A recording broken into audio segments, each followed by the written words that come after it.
Norman Chan, Hey, Will. do you know why I grew a beard? Because it makes you look manlier. No, it's because I was tired of being treated like a dirty criminal when I went to buy razor blades. What do you mean? Well, when you go to the drugstore, you walk back to the back, and the razor blades are all in the special locked space, and you have to go find somebody, and then they have to bring a key, and they look at you like, "Are you going to pocket these as soon as I take them out for you?" Wow.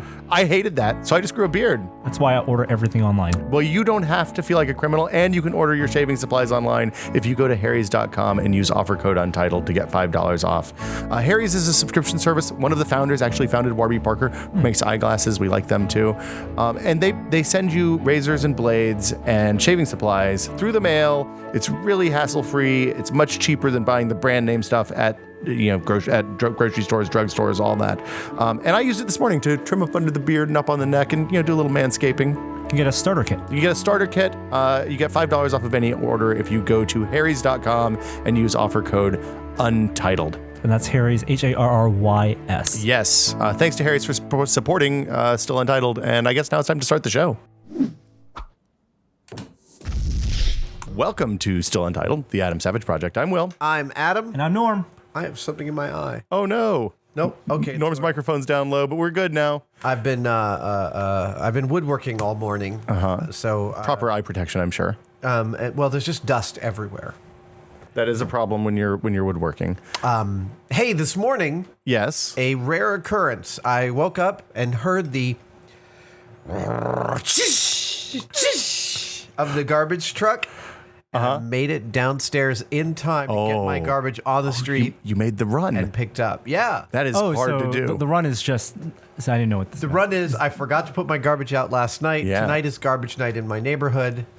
So Yeah. I have forgotten to put my garbage out before, but I feel like sometimes they do 2 passes. Well, in my house, they do a compost pass, a recycling pass, and a trash pass, Yes. all in the same night.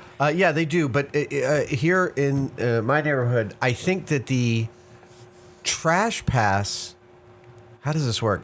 I think one of them happens at like 6 a.m. Okay. And then the other two are Never. like 8 and 9 a.m. It's You think never it's at the same time. for It's me. never at the same Never time? at the same time. I can leave and the neighbors and all the garbage will be out. Yeah. Missing the run is the worst thing. The missing the run is... Because you're paying a lot per month. And you can also actually, you can get them to make a special trip. That's no. It's like an extra $30 or something. I Yeah. don't even know how much it is. When I lived in Tennessee in the deep suburbs, in the real suburbs, not like toy suburbs like we have here where it's dense. But one morning I woke up and I heard the trash go, and I chased him down the street with the cans. Nice. Like I was dragging, and this wasn't fancy wheeled cans. It was like the metal banging At cans. that point, you're making his morning. I mean, Right? Like, I figure I that's gave him a just story. extra enjoyment. I was in my underwear running down the street as fast as I could, barefoot, screaming, "Stop! Stop!" Right, and he's like, "Oh, cool! Now I got a story." Isn't that this is interesting? The iconic, the prototypical garbage can in all our minds, even though none of us have used this garbage can for years, is still The galvanized metal cylinder. I use those for kindling. They're great for that. So that's where the kindling We for my use them. fireplace We lives. use them on the show, but that's because they're quintessential garbage. Exactly. It's what Oscar lives in. Exactly. Thank you, Oscar the Grouch. I will tell you also that if your frisbee gets eaten by a dog or bitten in half by a dog, which happened to me on somebody's birthday 20 some odd years ago, one of those galvanized steel garbage can lids flies magnificently. Never forget. It was a 180 gram frisbee. It was a really nice big one. I have my childhood frisbee, my glow in the dark one. It hangs inside my garage. So when I leave the lights on, I go out to turn the lights off at night. That's It very glows. Makes me happy every time. You had kind of an adventure last night, or 3 nights ago. Which one are you referring to? When you interviewed Spinal Tap. Yes. Okay, so I interviewed Spinal Tap on stage here in San Francisco as part of Sketchfest. We've been doing lots of Sketchfest stuff. It's Sketchfest. We should explain what Sketchfest is, because probably people don't know. Sketchfest is a 2-week plus festival of comedy that takes place in San Francisco. It was started by Janet Varney and Cole Stratton, and I'm forgetting the third guy's name. David? Yes, David. Wow, he's going to kill me. Sorry, David. David, the third man. Fuck. Just- what an asshole. Just leave a blank here, and All right. I'll dub it in. Thank you. You just dub it in like In my voice. David. And There we Atlanta go. Falcons. Yeah. And Janet is a friend of mine. Cole has become a friend of mine, and so is David. And I've done lots of stuff for them over the years when they come. So I've interviewed all the puppeteers from Labyrinth on stage at the Castro. Ooh. I've participated with Riff Tracks, Bill Corbett, Kevin Murphy, those guys on stage at the Castro multiple times. We do a Woodstock Founders Night every year. So it's not just stand-up comedy. No, it's not stand-up. It's all kinds of comedy. No, it's all kinds of comedy. It is storytelling. It is stand-up. It is retrospective tributes. Mm-hmm. So we did a tribute to Spinal Tap, and Harry Shearer, Michael McKean, and Christopher Guest. Now I know Christopher Guest a little bit. We are social and friendly. His son has watched and he by default have watched a tremendous amount of MythBusters over the years, and that's how we met. And you interviewed him. I interviewed him on stage at the Norse as part of City Arts and Lectures last year, actually. Wow. And I was nervous about this interview. These guys are like legends. Well, they have they clearly have worked together long enough, not just on Spinal Tap, but on other stuff too. Right. That they have a rhythm and a language that they know what the jokes, what the punchlines are going to be. I don't know whether I'm going to be able to be part of that or not, and which is going to be funny. And also, I don't even know, do they still like each other? I really didn't know the answers to these. It's kind of like Monty Python, right? You wonder what it's going to be like to get them all in the same room. Well, and the added layer that they're a rock band, they're a faux rock band, right. So they could come out and just decide to be dicks during the interview with you, because that's the thing that rock bands do. So in addition to all this, the Norse is right around the corner from Tracy Desjardins' restaurant Jardiniere, so I offered to buy them dinner, and that was pro forma. I didn't think they would accept, because I thought, these three cranky old guys, they've been in show business forever. They don't want to go out to dinner with their moderator. Right. They accepted. Wow. and look, all of this is by way of saying we had a fantastic dinner. They're lovely guys. They still love each other. They still make each other laugh hysterically, which they did repeatedly throughout dinner. So it was Spinal Tap fantasy camp for me, watching these guys sort of play off of each other. Oh, yeah. And, watching them riff on different things, seeing the different bents of each of their senses of humor.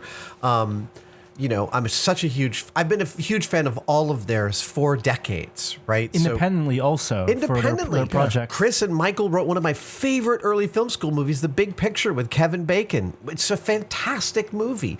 And then Christopher Guest was, of course, the Six-Fingered Man in Princess Bride. Mm-hmm. Michael McKean, Lenny of Lenny and Squiggy, of Laverne and Shirley. I didn't even realize until a few years ago they were actually writers on that show. Oh, yeah. In addition to being characters. TV back then was a much lower production affair. Harry Shearer, in addition to doing dozens of voices on The Simpsons for the last 25 years, also hosts one of my favorite Sunday radio shows, Le Show, out of Los Angeles, actually now out of New Orleans, where he lives. I've been listening to that for over 20 years. So, independently, all three of these guys have really infused me and my perception of our culture, my politics, my sense of humor, and I was not disappointed at all. Dinner was lovely. The interview was lovely. It was very, very funny. And I actually got a laugh from Chris on stage. Ooh. So what did everybody order? Do you remember?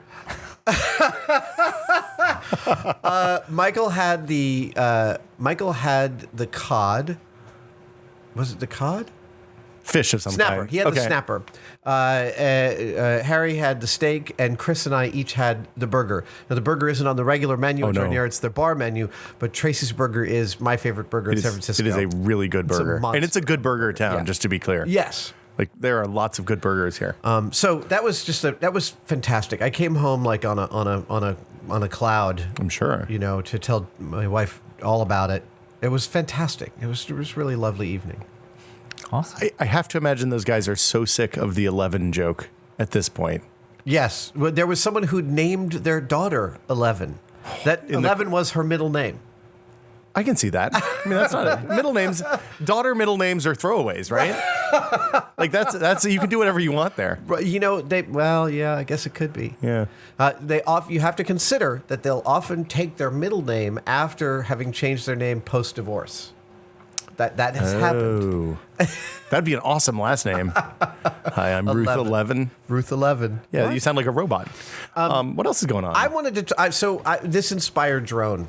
I've been flying this thing constantly. And this is your first kind of This is like your first unsupervised quad flying. Like you have Yeah. them at work and stuff. I had a couple of the Parrot drones. I didn't find them that easy to fly. I didn't find them that useful. The iPhone controls were bad. And the footage, the low res footage was shite.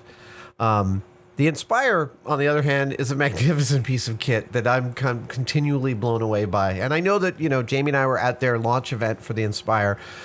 So you should take my opinion with a grain of salt. But I swear, up and down, this thing is incredible.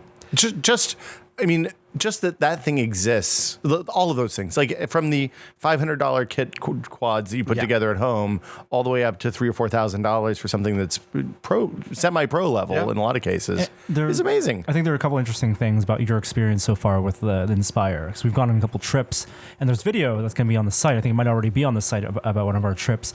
But you're approaching it from a kind of a videographer and photographer I'm perspective. thinking of it solely as a camera platform. It is a camera platform for you. You're not flying it like a lot of people do with quadcopters. Whether it's a consumer quadcopter or something they built themselves, like a racing quadcopter. You're not in it for the aerobatics or any of that, or RC. Like it is a camera platform. Yeah. So I want to show you a couple of things. Yes. So Norm and I, you couldn't come out on Saturday, Will, but Norm and I went out with my kids, and I got to see. I got a little uptight, I will admit. It's high stress. Well, and I was telling them this thing costs a lot of money. You let the boys fly. And the price of failure is high. You should have had Norm bring our Phantom to let them practice on. I did have. I just had enough batteries. And so those let's are see the here. big differences between those quadcopters. I mean, we'll talk more about it when we actually go in depth into the technology and in a separate tested video. But the DJI, just this one company with these two classes of quadcopters, the Phantom is something that is very maneuverable. Not as maneuverable as your own 250 millimeter quad, but you can turn off the safety modes. You can do flips. You can race them. You can get kind of crazy with it. The Inspire is not. It's like a just tank. a camera platform. So it drives like a Cadillac, right? Yes. It rides like your living room. So we're looking at footage now. We're going to try to at least include if you some video pass of me the this footage, I can include it. or links to this. So here now, this is real time. Wow. So you're doing speed ramps and stuff in Premiere or iTunes or iMovie or Holy something? moly. Oh, yeah, dude. Oh, you flew over that thing? I flew through it. Can we show this? I think this is... Yeah, we can show So this is where we should talk about safety, right? Well, okay, so... And safety is the other unique thing I think Adam brings to it. Understand that, I wouldn't have done that if I didn't feel 100% confident that would have come out okay. I didn't fly from the same place we'd flown from earlier. I was line of sight, and even still, I watched as I passed by the metal gantry. I watched my signal get spotty. I had reset my top height, so that it was higher than that thing. Your return home height. Okay. But it's a new piece of kit, and as such, I get my own little obsessive ways with it. So I immediately built a plywood launch table that holds the Inspire on one side and has a felt bottomed compartment on the other side for the transmitter, so that I can move around with the camera and I'm not doing it kneeling on the ground, which is what a lot of people I'm seeing doing. It's not a good way to do any kind of fine work. I like to, my back hurts and I'm older and I want to be sitting upright. I'm actually putting camping chairs on the list of gear to go out with every single time now. Okay. Next is the cooler and the barbecue. You're treating it like a piece of your equipment that you're going to train with. You're logging your hours. I'm logging my hours. Now, I'm logging my hours also because I want to use this thing professionally. I figure that at a certain point when the FAA gets its head out of its butt and realizes that having only licensed airplane pilots or helicopter pilots be allowed to fly these things commercially is so ludicrous that they're actually going to turn towards hobbyists, and they're going to want to know they're going to want to have some documentation of what level of flyer are you if you are going to apply for certification. So I'm logging every single hour, every single battery, and I started a real flight log in one of the field notes books. Okay. And I'm logging date, time, duration, how many batteries worth of flying, how many minutes of footage I'm gathering, weather conditions, who is in attendance, etc. And that's also just because, like, when I'm enjoying something, I like kind of cascade effects of all the data around it. But kind of go otaku. What's that? You kind of go otaku. I go otaku, yes, man. And I've also been making a checklist, which is really important because, you know, even though the Inspire makes a lot of things really easy, you do want to pay attention to the buildings around you, what the minimum height will be for return, because if you lose signal, the Inspire will rise to that height and fly across you. And if you have set a height lower than the buildings you're in, it's just going to fly into them. Trees, buildings, power lines, the whole thing, You want to choose a clear frequency. You want to look at the frequency spread and choose one that's not alone among a lot of interference. You want to choose one within a field of some clear signals. That's especially important when you're in dense urban areas where there's a lot of competition for open spectrum. And I have noticed glitches in my video transmitting just by flying next to Norm. Yes. Oh, yeah. And signals with the Phantom. If we're doing other type of production with microphones, you know, all the frequencies, or other people with other quadcopters. When you watch the video of Norm and I racing at CES, you could see the interference, and that was on an analog spectrum. So it's the interference is literally visible from the other quads that were flying around at the same time. So I've been building this checklist, and I've been building a pre-flight checklist, a gear checklist of what you can't leave the house without, a flight checklist, which often includes the protocol for landing and taking off again, like turn off the battery after it lands. The Inspire has a specific thing where the battery, like you could pull a live battery and it stays on. And I just feel like that's bad form. Yeah. You don't want that sitting in your thing. You mean the battery stays on, The battery not the quad, stays on, obviously. right. So turn the battery off, swap it out, put it back, make sure your signal's good, hover in front of you for 30 seconds, make sure the controls work the way you think, and then take off. Yes. This is to me like using a table saw. Every time I approach it, I'm going to expect that this thing could fly into something and be a really bad situation. You're always aware of what it's over, and you're always preparing your mind for the worst possible consequences. You mentioned something like one of the reasons that airplanes and airlines are so statistically safe is because they have the pre-flight checklist that they go over no matter what. No matter what. And 99% of the time, most of the things on that checklist are have no need to be checked. They never don't do it. The other thing you said, the constant spatial awareness and situational awareness is really important. I have a friend who flies small airplanes. He owns a small Cessna and had an engine failure while he was flying in the mountains in Northeast Tennessee. Yeah. And he landed the plane underneath high tension wires, landed on a hill at in a field at a 35 degree angle. Oh my God. And they had to dismantle the plane to get it out of the field because there were trees and stuff blocking the rest of it. He said the only reason he lived through that is because every moment he's flying, he's always looking, where's my next place I'm going to land? Where's my next place I'm going to land? Where's the next place I'm going to land? I was amazed when Jamie and I once chartered a helicopter to get to a location. It sounds pretty rock star, but it's actually cheaper than flying commercial to get to Fresno. The helicopters follow freeways. They don't fly as a crow flies because if it has to go down, you don't want to end up 2 miles from everywhere. Right. You want to be next to the freeway where the truck can come pick you up. So then yesterday afternoon, I was flying in a San Francisco park, and it was great because all the San Francisco parks were empty yesterday because of the Super Bowl. Oh, right. And I decided at the end of the day, to fly down this wooded path, just to try a little bit of flying down a wooded path. Indoor. Terrifying. Yeah. But I want to show you what happened. Here, let's see here. So here is flying down the wooded path, and this looks great, right? That is totally amazing. Looks really good. I'm facing west. The sun is setting. And are you walking behind it as you do this? No, I'm not. And so right about here, I'm like, I'm kind of nervous. Okay, pause right there. Now I'm going to turn it around, except I got my controls wrong. Oh. Yeah. Wow. I hit the branch and somehow did not lose the Inspire. Now, it really wouldn't have gotten super damaged. This is a steep hillside with lots of bushes and everything. You're not that high off the That's ground. new No, props. I'm about 8 feet off the ground, but here's me getting it back out. Yes. Yeah, we'll put that up on the site too. Yeah. Again, you can see I'm making sure I'm flying where there's nobody's there, nobody I can fly into. You have the line of sight between you and the quad. Line of sight, yeah, You're exactly. keeping in front of you. Yeah. But I mean, safety with these things. We've talked about this a little bit on This Is Only a Test as well with Jeremy, who's also a quad flyer. Yeah.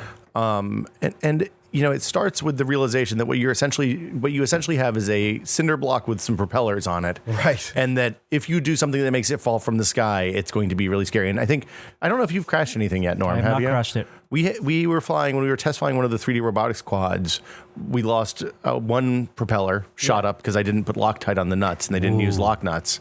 It's it's a by 8 though, so still fine. But then the vibrations that happened from that made the other propeller shoot off the bottom. And at that point, it was the scariest thing I've ever seen, because I was close enough. As soon as the first propeller went off, I immediately started bringing it down to land. Yeah. But we were still probably 4 or 5 feet off the ground when the second one shot off. And I mean, there's literally nothing you can do. So you always have to be aware. That's why you shouldn't fly over crowds, even with multiple redundancies and all that stuff. Don't fly where there's other people. Don't fly where you can hurt someone or interfere with somebody. Follow the rules. There are good rules posted. Well, and let me put it even further. The drone hobby, which is now becoming so much more than a hobby, is fantastic and includes some really breathtaking technology being developed by some incredibly bright companies. I mean, I'm just gobsmacked by how complete the system for the Inspire really is in terms of all the ways it unifies these myriad systems that people have been bolting together, like really clever people have been bolting together in kit form for so long. They make it a one-stop shop. But it is still a nascent hobby. And if the people who enjoy this hobby, and I'm a new one, want to enjoy it fully, it is up to every single one of us to realize we represent the hobby. So anybody out there with a quad who's not flying it safely can potentially drunkenly drop it on the White House lawn, and all of a sudden Congress wants to pass some really stupid legislation about it because of one incident. Well, that's very dangerous. And by passing, everybody's the representative of their hobby, which is something that the amateur airplane flyers and helicopter flyers have understood really, really well for a long time. And the FAA, actually, I was reading the regulations last night. Among the regulations for more than X number of pound for hobby planes of higher than a certain amount of poundage. It's like 3 kilograms or something, right? Yeah. You can fly them higher if you have a certification from your local community-based flying group. So the FAA recognizes the authority and the ability of local groups to self-police, which is fantastic. That's exactly the way all this should work. So I just made a sample checklist here, but on the bottom, I just thought I should put a slogan: go slow, don't be an idiot. Those are two great axioms to follow. If you're not sure what's happening, stop. Well, the reduced barrier to entry creates a really false sense of security. Yes. That's a great way to put it. Yeah. That you are just as capable as someone who's been doing it for 10, 15 years. Well, you don't have the instincts. No. Like, I mean, even Norm and I, who've flown quite a bit at this point, don't have that always looking for a place to land instinct, and don't have the kind of reactions that people who are even novice racers have when they don't have to think, oh, okay, right stick is this, left stick is this. Well, muscle memory just happens. And that's what I'm trying to do right now. Is I'm trying to go out every day, every couple of days, just logging more and more flight hours until the thing really, I felt it yesterday. It's starting to map into my head, right? So that I can start to do those, like, 4 fingers moving at once in concert to get this panning, tracking, swooping shot that I want to get. It's awesome, but it really takes a lot of practice to be able to, one, use it to film with, but also fly it safely. Well, it's analogous to driving a car, right? Yeah. There's a reason that most people have accidents. If you have there's an average of 1 accident per lifetime, and most of those happen between the ages of 16 and 20. Oh, really? And it's because it takes X number of years. Yeah. This is why all the driver's license legislation is changing across the country.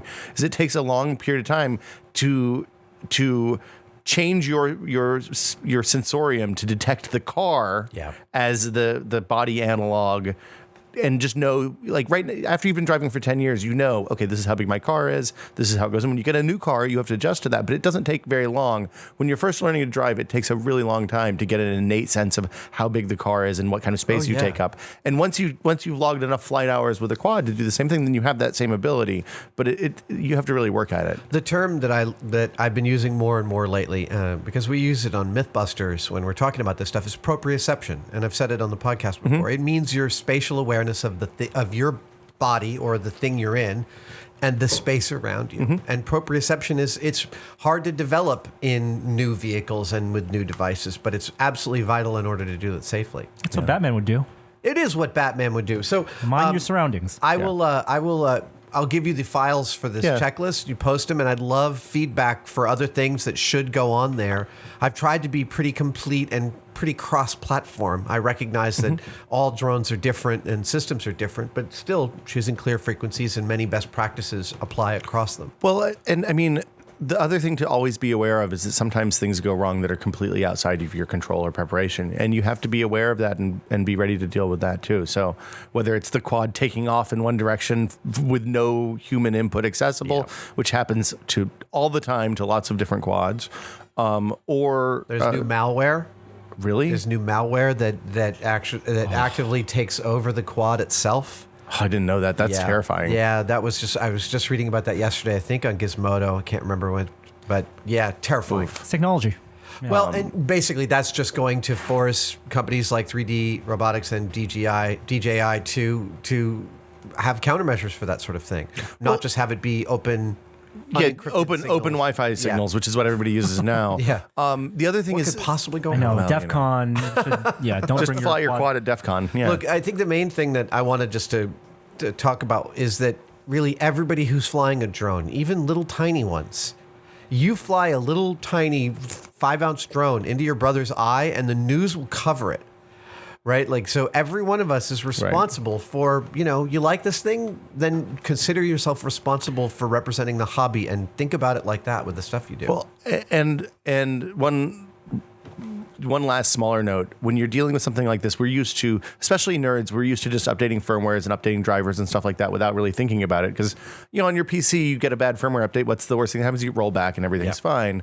With this, if you get a bad firmware update, there are real consequences. So when you do things like update your firmware, update to a new version of the software, you should really treat it as if it's a brand new device, at least for that first flight. And go on the forums and check out other people's results with upgrading that firmware. If you, it would be ridiculous to, like, a firmware update comes online at midnight, for you to be flying at 6 a.m. the next morning in a public space with that firmware update is crazy. You need to think about would you want to update the firmware for your car? Right, and just take it on the freeway the next day. I mean, remember the most recent iPhone update? That's the phone. Oops, we're going to do over, guys. I mean, of course, theoretically, the people that are making the quads, whether it's DJI or APM Copter or 3D Robotics or whoever, is doing more testing than I would think you would do. Of course they are. But still, you're the one that's responsible at the end of the day if your quad takes off because you put a bad firmware update and forgot to recalibrate the compass or whatever. And it's like more than who's responsible. It's like if it goes and hits somebody, it doesn't matter who's responsible. That's a terrible thing to happen. Well, I mean, but you that's on you. Yeah. You have to live with that. Yeah, And that's the thing. totally. That's the thing you have to keep in mind. So, okay, this was kind of a downer at the end, but there's a lot of neat stuff. Yeah, it is can do. really, like, I can't describe my joy at playing with this thing and filming. It really is. The multirotors have added tremendously to Mythbusters' production value over the last couple of years. Duncan Clark, our second camera op, does amazing stuff with it. And this copter quad drone, multirotor, sorry, UAS, unmanned UAV. UAV has some shooting people connotations. But there's also, good. I think the FAA refers to it UAS. Unmanned aerial system. Yes. Yeah. Right. The UAS is so much fun, and it's been occurring to me more and more. We should be talking about the keep safe. Just out of curiosity, did you buy one of those micro and nano quads to practice flying before you got the Inspire N? Duncan actually gave me one of the super micro ones. I found it super hard to fly, super hard to trim, and super hard to fly. Some are definitely better than others. Norm has a Hubsan that he recommends, I know. I actually saw when I was in Chicago a straight out of China $15 gyro and accelerometer stabilized micro that was nano that was about the size of a silver dollar. Crazy. And that thing was surprisingly easy to fly. I have been using DJI's flight simulator as well. I've been logging some hours with the flight simulator just to get a feel for, So do you run that on your Mac or is it run on your iPad or something? On the app. Okay. Yeah, you run it right out of the DJI Pilot app on the iPad on the controller. Using the sticks. Yeah, and nice. you have to turn on the multirotor You have to turn on the Inspire because Eric Chang told me it's actually using the drone software to work with the flight simulator. So you take the props off or something, I'm sure. Yeah. Okay. Indeed. Cool. Well, that's as good a place as any to wrap this up, I think. I think so. But we will be back next week with another episode of Still Untitled. Leave comments. Let us know what you think, things that we are or not being safe about. I know you're going to do it anyway, so we might as well invite it. And we will be back next week with another edition of Still Untitled. Thanks for watching, guys. Bye. Bye.